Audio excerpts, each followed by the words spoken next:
But one farmer says, seems to me there was a tea party in Boston that was illegal too. I have directed Secretary Connally to suspend temporarily the convertibility of the dollar into gold. We shall seek to establish and maintain a dollar which will not change its purchasing and debt-paying power during the succeeding generation. As anguished shrieks rose up from the floor of the New York Stock Exchange.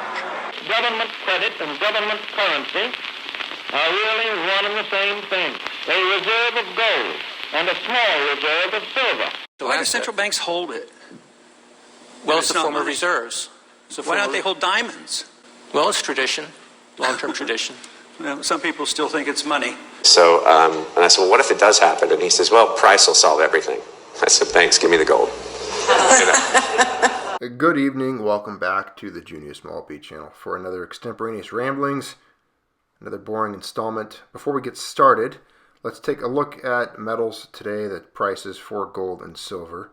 According to the headlines, the dollar softened a little bit today. I'm guessing that means it grew weaker.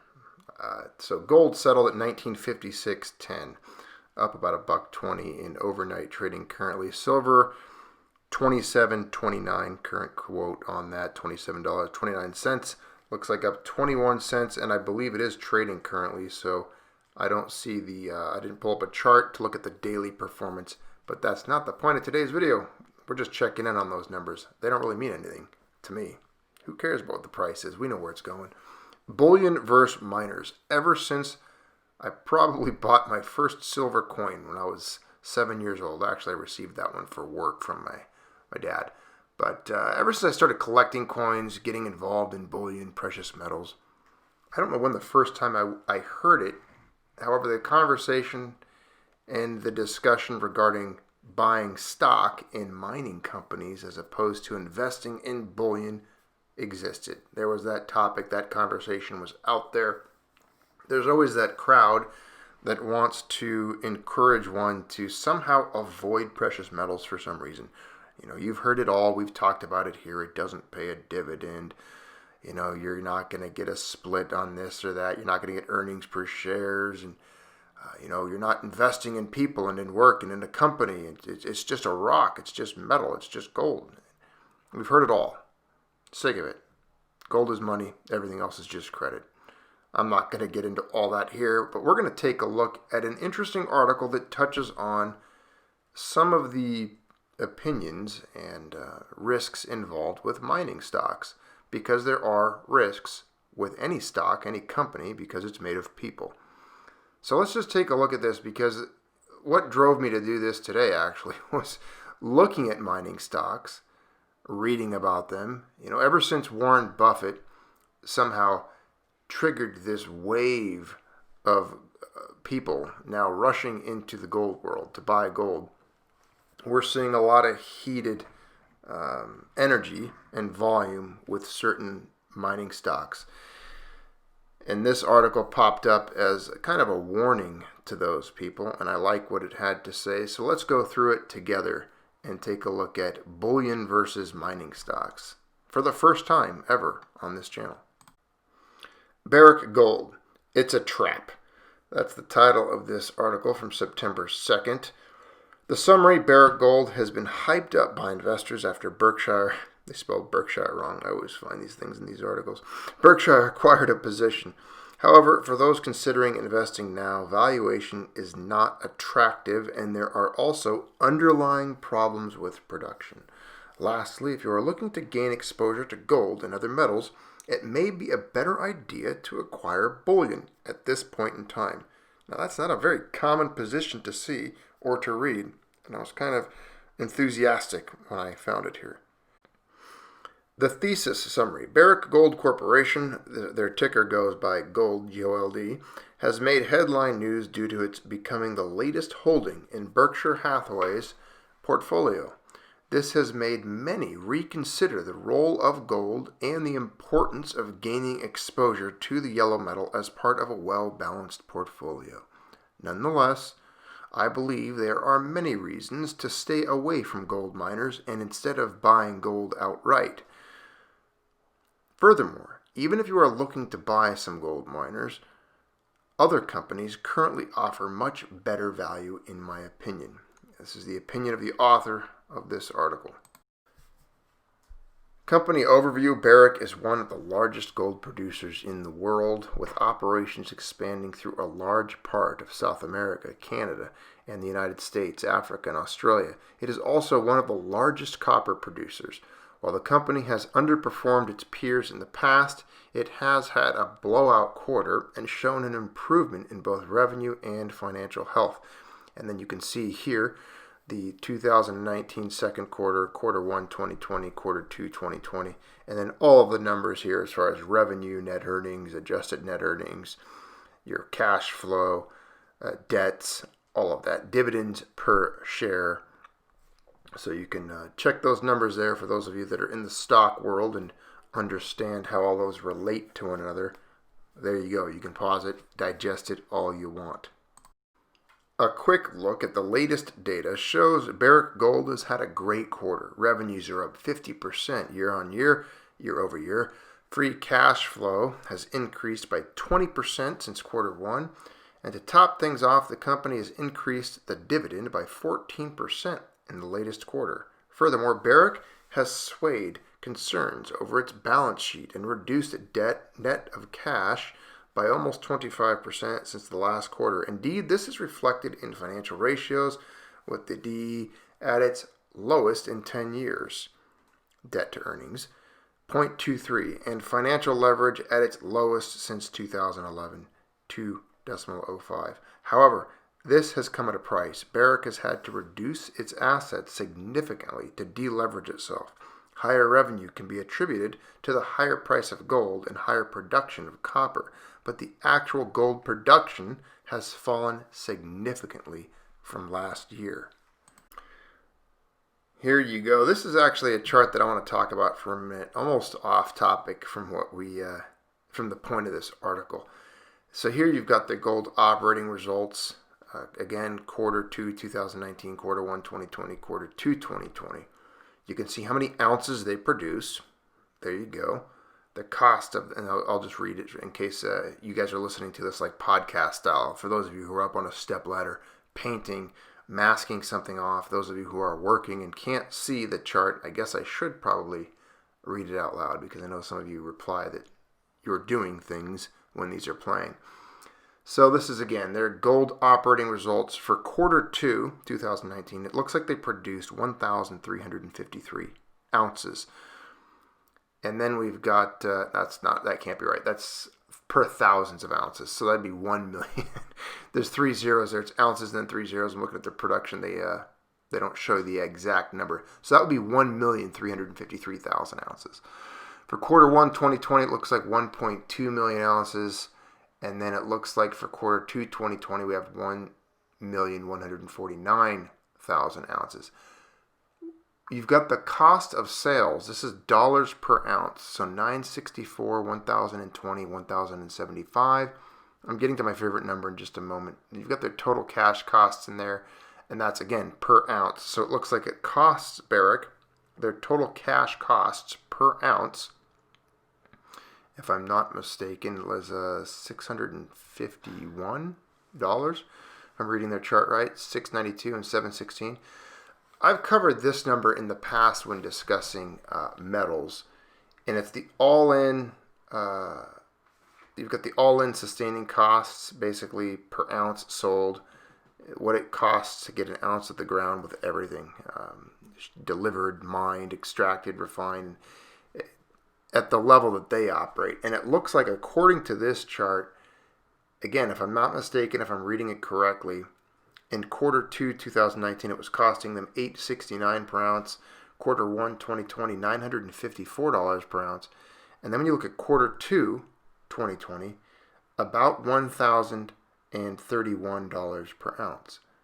Again, this is one of those numbers that I would use to justify and argue, and I've used it in the past when you look at the all-inclusive costs per ounce sold and such for different mining companies.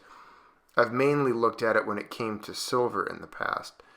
But with gold, it's just another firm point that you can make that gold is not going to drop below certain prices because you can't even get it out of the ground or get it into the condition we need it in to have bullion for less than what it looks like, $1,000 an ounce. And this is what they're operating at, what I would assume is almost peak efficiency as far as gold extraction is concerned, with the level of operation and expertise that they work at. So you've got their production in millions of pounds. That's all the material they get out. Cost of sales, and then you've got you got their cash costs, their all-in sustaining costs, and all their other numbers there. Biggest point I took away from this was their all-in sustaining costs per ounce, what it takes to get gold out of the ground for them, how much they have to invest as a company, put into it just to get that gold. So that should really show you guys, when you're buying gold, you are paying for an extreme amount of human labor, effort, machinery, movement of earth and dirt. Anyone who's done it, anyone who's exercised the process of finding gold realizes the amount of labor and effort that goes into getting it. It's unprecedented. And then you have to go through the entire healing process. These companies are slapped with environmental things and regulations. They've got to repair the mountain, the stream, or wherever they're working, and take a multitude of precautions to protect the environment now while they're doing it. So all of these things add to the costs of gold extraction. Now this chart here was included in the article. This is called 20 Years Later, the HUI is celebrating its 20-year anniversary with a loss. The HUI is HUI. Now Wikipedia explains the HUI. It's the index that was developed with a base value of 200 as of March 15th, 1996. The HUI is the most watched gold miner index on the market. The HUI only includes gold producers that did not hedge their production beyond 1.5 years. And as you can see by looking at this chart, gold bullion in US dollars has climbed significantly over, well, at the peak here was 350% or so. Currently it's sitting at around, well, when this chart came out anyway, and this is as of March 15th, 2016. So we're behind. It's surpassed the previous highs. So I would actually, you'd have to add numbers to it. I would say that we're at almost 400%, 350% for gold as far as its performance. And when you look at this chart here, the HUI Gold Miner Index, it was negative 13.9%. And this was as of March 15th, 2016, with gold, again, at that time, up 212%. So the miner index, the gold miner index, significantly underperforming as compared to just bullion. Just gold. Pure, beautiful, archaic, barbarous gold. Doesn't pay a dividend, but it has no debt, no risks, zero risks. Doesn't go anywhere. Can't go to zero, can't go bankrupt, can't get, kicked out of a country or its assets seized or anything like that. We'll get into that in a moment. Now, there's a lot of gold companies, gold mining companies out there. There's Yamana, Agnico, Kinross. I mean, the list goes on. I've got a huge list of them. A multitude of companies that are involved in mining. A lot of them are in Canada. It's surprising how many of them are mentioned that are based in Canada. And there's a lot of gold companies. So this here, we've got Barrick, we've got Newmont, and Agnico Eagle. So you've got the three of them up there mentioned. You've got their price to earnings, you've got their cash flow, price to book, all the numbers. And then the author says here, the above table shows valuation ratios for Barrick, Newmont, and Agnico Eagles. The latter can be seen as a smaller, more speculative investment, so I'll focus on comparing Newmont and Barrick. Although both of these are trading at very similar ratios, Barrick has a slightly higher forward PE and EV sales. However, the company does win on cash flow and book value. Ultimately, I would say all three of these companies are overvalued, which is the result of investors piling into miners given the recent increases in gold prices. But many are missing a larger point, which is that gold can and has historically outperformed miners. That's the biggest point for me in this entire article. You could take all the information, all the charts, all the numbers. I really don't care about PE, EV, price cash flow, price to book, debt to earnings, earnings per share. Bundle all of that up, wad it up into a nice little ball, and then throw it into a trash basket that you incinerate. Doesn't mean a thing. Historically, gold can and has historically outperformed miners. It's just better. I don't care. I will argue that all day long. If you gave me $1 billion to preserve, to store away, and to maintain one's wealth in, I can assure you it would be put into physical metals, and I would not be giving that money to men in suits who chomp on cigars and stomp around and make bad decisions. I don't trust a single human being on this planet with my wealth. Therefore, I'm not going to be loaning it to any company, for that matter, any mining company. I know they do good work. I'm not overtly talking disparagingly about them as individuals. Hey, if you feel like buying mining stocks, go for it. Just understand that I don't believe it's as good, especially at this time, in this day and age. And the risks that are there, we'll get into them in just a moment. So let's take a look at those. Here's what he writes: miners versus gold. The idea behind investing in gold miners is to amplify the effects of increases in the gold price. However, investing in gold miners has many risks, which investing in straight up physical gold doesn't. Investing in miners is a speculative investment, like any other investment in the stock market.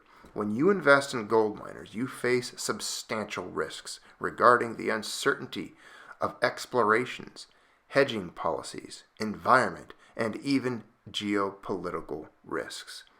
Barrick Gold is a prime example of this, with the recent political unrest in Mali threatening their production there, forcing them to sell their Marilla mine. One would think that given the extra risk, investors would be rewarded with much higher returns than when investing in physical gold, but this is far from the truth. And this is something to always consider. It makes me nervous when I read the prospectus or the operations about certain mining stock companies, and you start to read the list of where they're operating. It's pretty incredible. It's basically dysfunctional government after war zone, after area where they're probably being forced to pay favors to cartels or certain criminal elements just to be able to operate without being harassed. You really can't. There's just no way you have the peace of mind that you can trust what's going on the ground and what you're exposed to. It's a very, like he says here, very risky, speculative investment. I mean, just recently there was 2 different instances where mining companies in Mexico, their shipments of gold and silver, their what are those bars called? They're pug bars, or it's the bars that they're not fully refined. They're kind of rough. They're probably like 92 to 95% or so, a little more gold. They're not 999, but they're pretty big bricks of gold. Anyways, a lot of them got stolen. A cartel and criminal element in Mexico hijacked the shipment and took a significant amount of precious metals from a mining company. So that happened. That's something you're dealing with. That's profit loss. That's damage. That's going to hurt the books on the bottom line there. We don't like paper gold. We don't like mining stocks that much. I wouldn't say never buy them or don't buy them. I'm not that black and white. I mean, really, if that's something you want to dabble with or get into or try out, and you want to loan these guys some money or give it a shot, take the risk, earn a dividend, support the mining industry, I have no problem with it whatsoever. I myself, if I had the ability to expose a significant amount of wealth to that part of the market, I might do so. I might follow Warren Buffett's lead and be like, I'd like to get a dividend from Barrick, and no big deal. At this day and age, with the desire for peace of mind and the security that actual physical gold offers, I think that's what we're looking at as far as the reason we're seeing this shift in people moving towards gold. It's not there to earn a dividend. It's not there to get those earnings. It's not going to do a stock split on you. However, from 2010 or so, when after gold breached 1,000, and now we're closing up on 2,000, that's kind of like a stock split, pretty much double in value, right? All I'm saying is this whole idea of people thinking that somehow Warren Buffett's got gold exposure now, it's kind of an inaccurate representation. He got involved in the minor stocks. He wants that dividend. He's not. I'm not saying that he doesn't own any bullion whatsoever. I don't know what Berkshire holds as far as if they got some secret stuff or if he's got his own personal stash of gold. I don't know. I would think it was likely, but this whole thing with minor stocks getting a lot of attention lately, and a lot of people are starting to look at it now more favorably. I think they should hopefully shift their focus and attention a little bit further towards the actual physical bullion, not the ETFs, not those iShares or those trusts or those any of that stuff. The paper metal. I'm talking about actual physical delivery metal off the market in your possession. You hold it. Remember, if you don't hold it, you don't own it. So if you're not holding gold, you don't have gold. If you hold some mining stock, essentially, you're just holding a piece of paper. All you did is loan some company money. It's the same thing as buying Coca-Cola or Netflix or Amazon or Facebook or Apple. It's the same thing. You're just loaning some company some money and hoping that they're going to earn money with it. When you own gold, you own gold. There's no ifs, ands, or buts about it. Thanks for tuning in to the Junius Maltby channel. Keep stacking, friends.